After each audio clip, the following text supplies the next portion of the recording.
esta socialización la vamos a presentar mi compañero Ernesto Granados y quien les habla, Dina Jiménez. Es importante entender un poco que cuando hablamos de bioeconomía hablamos de un nuevo modelo de economía basado en la sostenibilidad ambiental, pero que se apropia de todo el tema de biotecnología, de biodiversidad, pero que además comprende vincula el conocimiento de las comunidades, el conocimiento, la ciencia y la tecnología, la innovación. Cada país adapta su estrategia en función de los sectores que son potenciales, que generan valor agregado en su economía. Y estas estrategias tienen en común un fuerte apalancamiento, como mencionábamos anteriormente, de la innovación y el desarrollo tecnológico, en donde buscamos la especialización de cada uno de esos sectores y que todas las empresas puedan coordinar, que puedan coordinarse con otras instituciones, que puedan coordinarse con las familias para poder alcanzar cada uno de los retos que comprende este nuevo enfoque de economía. A partir de aquí, es importante entender que tanto México como Colombia tienen unos sectores claves sumamente importantes. Y dentro de estos encontramos el sector agropecuario, y aquí le comento a mi compañero Ernesto, en el año 2023 habían alrededor de 4.800 millones de hectáreas de tierra agrícola, lo que aproximadamente es el tercio del área terrestre. Es una de las actividades más importantes de la economía mundial y en el caso de Colombia es sin lugar a dudas una de las que genera mayor producción. En el año 2024 incluso la economía cerró con un crecimiento del 8% del sector agropecuario, muy por encima de los demás sectores. No es por nada que somos un país cafetero, ¿no? Pero también es importante entender que el sector agropecuario genera unas emisiones de dióxido de carbono y de otro tipo de gases de efecto invernadero que terminan afectando la economía. Además de los daños que se le generan al suelo, a las fuentes hídricas, por el mal tratamiento que se le hace a este tipo de cultivos o que también se le hace a todo el tema de ganadería, el impacto ambiental es significativo. De ahí que cuando hablamos del sector agropecuario en bioeconomía, es importante entender que no solamente buscamos el desarrollo de este sector desde un punto de vista que nos genere mayor dinamismo económico, mayor empleo, mayor productividad a partir de la biotecnología, sino que además de eso vamos a hacer un uso adecuado de los recursos vivos y vamos a proyectarnos hacia la sostenibilidad. Entonces, siempre es importante mirar que hay que hacer un buen uso del suelo, del agua, de la biodiversidad, del aire, y para esto es necesario hacer un cierre de brechas del rendimiento entre la agricultura que se trabaja de manera sostenible a la agricultura que se trabaja de manera tradicional, porque los costos de producción son elevados en la primera. Asimismo, hay un tema de nada es o nada tiene un valor significativo para la economía si no tiene un valor de cambio. Y aquí entra la importancia de comenzar a valorar los activos ambientales como activos económicos. De esa manera se le va a dar el valor y se va a tratar de conservar. La aplicación de biotecnología para el mejoramiento de la agricultura y del sector pecuario es sumamente fundamental. Y esto pues conlleva que se tengan que aplicar estrategias de restauración, agroforestería y pagos por servicios ambientales para que proyectemos ese sector hacia un nuevo modelo mucho más sostenible. Entonces, Ernesto, no sé si nos compartes un poco sobre el sector de alimentos. Claro que sí, con mucho gusto. Fíjate que este sector, pensando en los alimentos y bebidas, va más allá del aporte que normalmente un nutriólogo, una nutrióloga o una nutricionista te indica, ¿no? De proteínas, de carbohidratos, de grasas. Entender la biodiversidad como un elemento complejo, una planta, un alimento, un fruto, una flor, que contiene muchas sustancias, como en este caso se destacan mucho las sustancias bioactivas como los antioxidantes, los fitoquímicos, los probióticos, los prebióticos, los ácidos grasos como los omega 3, fibras dietéticas, fitoesteroles, proteínas y péptidos que se les llama así, bioactivos. Estos, aunque no te dan una cuestión calórica importante, sí te ayudan con muchas cuestiones de padecimientos que tenemos actualmente, sobre todo los que están relacionados a la vida moderna, por así llamarla. Como muchas personas que tienen gastritis, colitis, y que piensan que ese es el destino que se tiene que vivir. Y muchas de estas plantas contienen estas sustancias bioactivas que precisamente desinflaman y te ayudan a tener un mejor tránsito intestinal, te ayudan a que tu microbiota esté mejor, y por lo tanto muchas otras mejoras en la salud.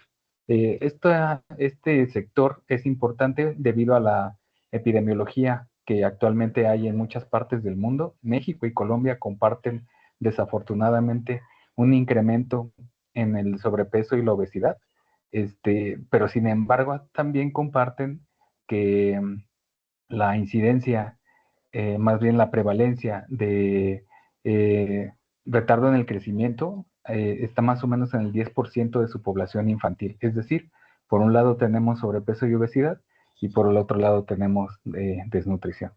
Entonces, este sector igualmente tiene un impacto importante en la economía. Fue valorado en el 2022 en 183 mil millones de dólares. Su expansión anual se espera de un 5.90% al 2028, que eso es bastante en cualquier sector económico. Y no solamente los alimentos y bebidas, sino también los ingredientes presentan una proyección de crecimiento de 98.9 mil millones de dólares a 137 mil. Eso significa el valor de mercado grande que tiene, y pues también dado por esta cuestión de las prevalencias que actualmente presentamos en salud. ¿Listo? Gracias, Ernesto. Y yo siento que cuando vinculamos el sector de alimentos con el sector agropecuario es importante hablar, y ahorita lo vamos a tocar, el temita de soberanía alimentaria. Y precisamente por el tema de soberanía alimentaria y otro concepto que también se vincula, se relacionan mucho, que es el tema de seguridad alimentaria, encontramos al sector turismo. Es un sector sumamente importante para la economía a nivel mundial. Nada más en el año 2024, este sector aportó alrededor de 10,9 billones de dólares, lo que más o menos es el 10% del PIB mundial. Y ese sector no solamente genera un impacto ambiental relacionado con la cantidad de emisiones de dióxido de carbono que se generan por el tema de los vuelos o que se generan por el tema del transporte, sino que además de eso hay una cantidad de desperdicios de alimentos, productos del turismo en todo el tema hotelero, todo el tema de los restaurantes que también se vinculan a este sector. Entonces, según datos de la UNED, tenemos que en el 2022 se desperdiciaron 1.050 millones de toneladas de alimentos. Eso es un dato que nos deja en alarma, porque es un sector que está afectando de manera significativa la alimentación. Y precisamente, Ernesto, hablaba ahorita de desnutrición. Y vemos cómo se desperdicia tanto alimento con un sector que mueve tanto la economía, ¿no? Entonces, por eso es importante vincular, porque hay que diversificar un poco el portafolio de servicios que se ofrecen, que sea un turismo mucho más ecológico, mucho más amigable con el medio ambiente, porque a veces vendemos este tema de ecoturismo, pero detrás de ello hay una cantidad de consumo desmedido que también genera impacto ambiental.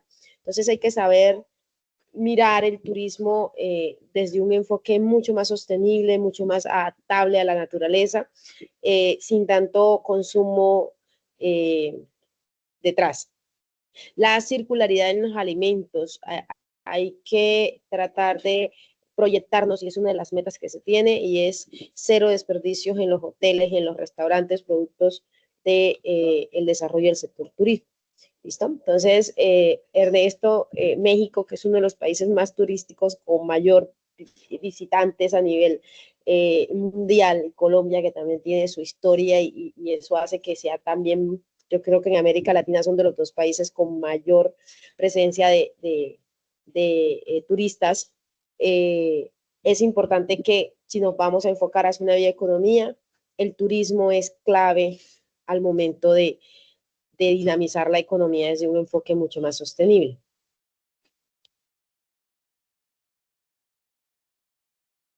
Entonces, Ernesto, Bien. nos puedes compartir sobre el sector químico, cómo también termina siendo trascendental al momento de hablar de bioeconomía. Sí, y precisamente en esta cuestión que comentabas de que debe existir un vínculo, precisamente esta cuestión de el sector químico de la cosmecéutica y de la cosmética natural, la cosmecéutica comprendiéndola como este cosmético que además no sé, de colorear las mejillas o los labios, también trae un beneficio para la piel, un beneficio para la salud. Actualmente hemos visto muchos productos ya que además de ser un protector solar, también hay un beneficio a tu piel. No sé, que la hidrata, que la nutre, o que permite que ya no haya tantas secreciones sebáceas. Además de eso, justamente todos estos productos derivan de la biodiversidad, principalmente de las plantas, de las frutas. En Colombia y en México, países ambos megadiversos, justamente tenemos fuente importante de estas sustancias que forman parte de estos productos, pero que también, digamos que esas sustancias nos ayudan por dentro y por fuera, porque con los alimentos y bebidas funcionales, también me ayudan por adentro, por metabólicamente hablando, y la cosmética y la cosmecéutica hacen una labor por afuera, ¿no? De manera tópica, es decir, sobre la piel. Entonces, tenemos prácticamente que son las mismas sustancias, solamente que en una nos las comemos, las disfrutamos, nos hidratan por vía oral, y la otra es una sustancia que me la voy a poner sobre la piel. Entonces, esto de pronto es la gran pregunta, ¿no? ¿Por qué sectorizarlo si estamos hablando prácticamente de la misma sustancia o del mismo alimento que va a tener su aporte? Y en este caso también el valor del mercado ha ido a la alta. En el 2018 alcanzó 49.5 mil millones de dólares, con un crecimiento anual del 12%. Eso es muchísimo también. Y el mercado se estimó del de cosméticos en 34.12 mil millones de dólares, con un crecimiento anual del 5% hasta 2025. Y lo mismo con los ingredientes, así como con los alimentos, también esta parte de la cosmecéutica y de la cosmética es un mercado bastante importante, bastante robusto e interesante. Y me parece que entonces tendremos que empezar con una mirada más compleja, ya no sectorizada, ¿no? De la bioeconomía, que justamente aprovechando la biodiversidad y todos los beneficios que tiene, podemos hacer muchas cosas que nos van a nutrir en todo sentido, ¿no? Sí, y yo creo que hablamos y en todos los tres sectores que hemos visto hasta el momento, o los cuatro sectores que hemos visto hasta el momento, el punto clave no solamente está en la producción, en cómo se produce, sino también en cómo se consume. Y precisamente en el sector de energía ya se vienen adelantando muchísimo. Ya se han realizado grandes avances, se han hecho procesos de innovación que han permitido hacer o comenzar a hacer ese proceso de transición hacia energías más limpias, pero aún no es suficiente, y es que cambiar ese patrón de consumo que ya tenemos es complejo, pero cambiarlo de acuerdo a nuestra disponibilidad a pagar es todavía más complejo, porque no todas las familias tienen el suficiente recurso como para poder adoptar este tipo de energías que son muchísimo más costosas. Y pues dentro de esos datos que mencionábamos anteriormente, encontramos en el caso del sector de energía, que la bioenergía moderna aportó aproximadamente el 55% de toda la energía renovable y más del 6% de suministro energético mundial. Es decir, ya lo estamos haciendo, ya se está adaptando. Es solamente que tenemos todavía poblaciones que incluso no tienen acceso a la energía. Entonces, el vincularlos a ellos es mucho más complejo, pero es un tema más de brechas relacionadas a los ingresos, ¿no? En cuanto a las proyecciones que se tienen es que en el sector transporte, sobre todo, todos los biocombustibles fueron el 5.6% del total de combustibles líquidos para el 2023 y se proyecta que 215.000 millones de litros sean por biocombustibles para el año 2030. Sin embargo, hay que tener en cuenta el impacto que hay detrás de los biocombustibles, dependiendo de la generación, ¿no? Entonces, hay biocombustibles que no son tan amigables con el medio ambiente, que si bien aplican procesos de biotecnología, no necesariamente son bioeconomía. Entonces, también hay que hacer esa transición de lo que ya venimos hablando, que son biotecnología, hay que hacer la transición hacia la sostenibilidad para que puedan pasar a ser bioeconomía. ¿Y cómo lo debemos hacer? Primero, descarbonizar el calor industrial, papel, alimentos, sector químico, sector cerámico. Es importante hacer esa transición porque todavía esos sectores están muy arraigados a ciertos procesos energéticos que son altamente contaminantes. También hay que pasar a la economía circular y precisamente con este cambio a la economía circular viene un dato súper interesante y es cómo el sector agropecuario se puede vincular a través de todo lo que es el tema de biodigestores, ¿no? La transformación o el acceso a una energía mucho más limpia en el campo, que precisamente es donde están las brechas, la brecha mucho más grande para el acceso a energía. Entonces, creo que es necesario un proceso de educación sumamente grande para que todo el sector productivo lo pueda seguir adaptando, pero además de eso, para que los consumidores podamos también seguir utilizándolo y podamos adaptarlo, porque creo que ahí está la complejidad también. Y cerramos con el sector de la salud. Ernesto, ¿qué nos puedes compartir?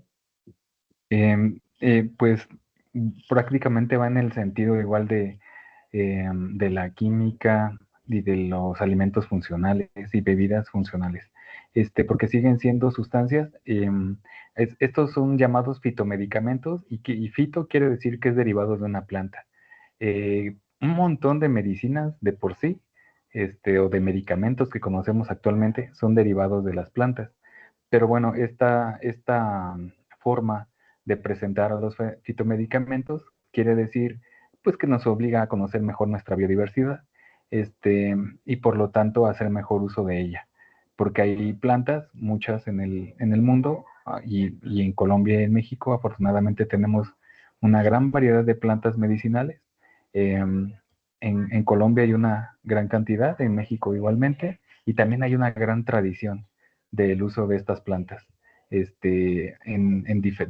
desde cuestiones muy simples como una diarrea, una gripa, hasta a veces cosas más fuertes como un dolor de muelas, por ejemplo, y que a través de utilizar una planta, aunque los conocimientos en la comunidad no sepan decir cuál es la sustancia que te está quitando el dolor, pero sin embargo sí saben qué planta es útil para ellos, para esto, ¿no?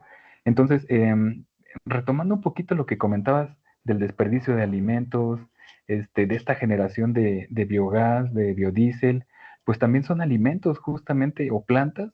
La biomasa justamente deriva principalmente de ahí, y es que seguimos encontrando este vínculo, y que sigue pendiente esa pregunta: ¿por qué sectorizarlo si están estrechamente relacionados todo, ¿no?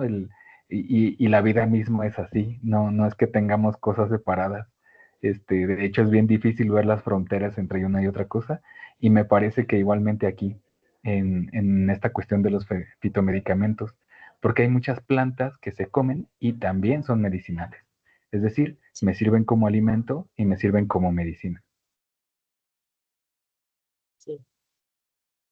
Bueno, y ya para cerrar, se nos acabó el tiempo, pero vamos a hacer una breve conclusión y siento que uno de los puntos en el que concordábamos a medida que íbamos haciendo esta disertación precisamente es en cómo la bioeconomía no solamente comprende la parte económica, el proceso productivo o el proceso de consumo, o no solamente comprende el tema de cómo se adapta o cómo utilizamos los recursos naturales para nuestros procesos económicos, sino que también entra el ser humano como ente social, Sí. entra a los grupos sociales y juegan un papel fundamental. Entonces, eh, precisamente quisimos hacer esta nube de ideas en donde se resaltan no solamente los sectores que acabamos de ver, sino ciertas palabras, ciertos conceptos que identificamos a medida que íbamos haciendo esta investigación. Y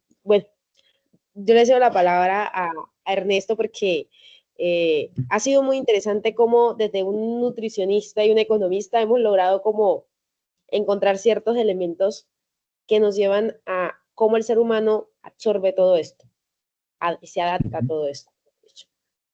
Sí, también algo de lo que platicábamos muy, muy interesante es cómo la bioeconomía, y de hecho, bueno, en otro espacio lo comentabas, Dina, cómo se convierte de pronto como en un capitalismo verde. Cómo seguimos pensando en la misma idea de desarrollo basado en la ciencia, en la tecnología y en la innovación y en el capital.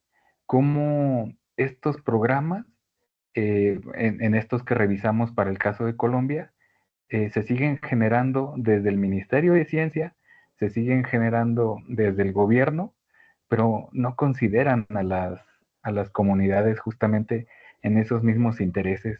Y parece que es lo mismo, pero ahora desde la bioeconomía. Es decir, ahora con más conocimiento científico de respaldo, pero pareciera todo prácticamente en el mismo sentido del desarrollo, en este desarrollo que pues en sí muy claro el beneficio parece que no está, ¿no? Sí. Sí, inclusive dos cosas que me han parecido súper interesantes de toda la dinámica durante todo el módulo, ¿no?